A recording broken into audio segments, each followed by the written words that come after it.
From haunted mirrors said to contain the ghosts of a mother and her children, to a possessed Raggedy-Ann doll that can move around by itself, we take a look at 6 incredibly spooky things. Number 6. The Haunted Wedding Dress. Anna Baker was the little girl of the rich tycoon of the Blair County, Elias Baker, amid the 1800s. Anna Baker got everything one would need in her lifetime given by her rich father, with the exception of true love. She sadly had fallen in love with a handsome yet low-paid ironworker who was employed under her father.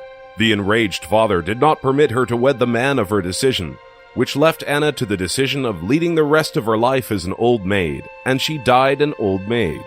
She never got the chance to wear her wedding dress, which she had picked with her mom. This dress is in plain view at the Blair County Historical Museum in the Baker Mansion, where a few individuals have seen the dress move from side to side, making individuals believe that the ghost of Anna was admiring herself in the dress in the mirror. Number 5. Screaming Skull of Burton Agnes Hall. This screaming skull originates from the Burton Agnes Hall in East Yorkshire, which was manufactured by Sir Henry Griffiths and his sister amid the rule of Queen Elizabeth I. During the development, one of Henry's sisters was wounded and killed. Her other sisters had promised to remove her head from her body after she died. However, they had buried her with her head. Later, there were screams and groaning heard in the corridor, which made the sisters return to the cemetery to see that the head was disjoined from the body. They moved the skull and set it in the hall, which stopped the groaning and screaming. Number 4. The CONIURE Chest. 150 years back, Jacob Cooley requested his African-American slave Hosea to fabricate a chest for his first child. Hosea set to work, creating a wooden chest of some beauty. For some obscure reason, his master was disappointed with his efforts and beat his slave to death.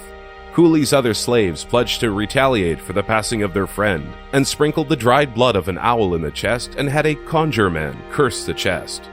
As if by magic, Cooley's first conceived died in infancy, and over the next several years, a sum of 17 deaths were credited to the chest. Number 3. The Cursed Painting. The Crying Boy is a mass-produced print of a Bruno Amadeo painting, which proved popular all through the 1950s and beyond, especially in the British Isles.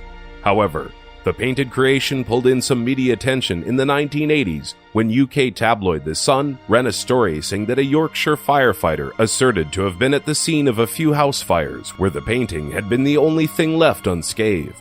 He likewise said that no firefighter would dare to have the artistic creation in their home because of the paranoid fear of starting a house fire. Number 2. The Haunted Mirror. Maybe the most haunted thing at Myrtle's plantation is a mirror that was added to the home in 1980. Visitors of the manor have reported seeing figures hiding in the mirror and child-sized handprints on the glass. Legend asserts that the mirror contains the spirit of Sarah Woodruff and her kids. The Woodruffs were poisoned to death, and though custom dictates that mirrors ought to be covered after death to keep spirits from getting trapped, this mirror was not covered, so the belief is that the Woodruff souls are present and active inside of the mirror. Number 1. Annabelle, the Possessed Doll. In 1970, a lady shopping in a thrift store locally acquired a Raggedy-Ann-style doll for her daughter, who was in college. Her daughter enjoyed it and placed it in her apartment. However, soon she and her flatmate both saw odd things happening involving the doll.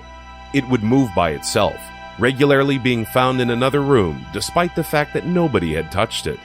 They discovered little scraps of parchment paper, which they didn't even own, with childish handwriting scribbled on them.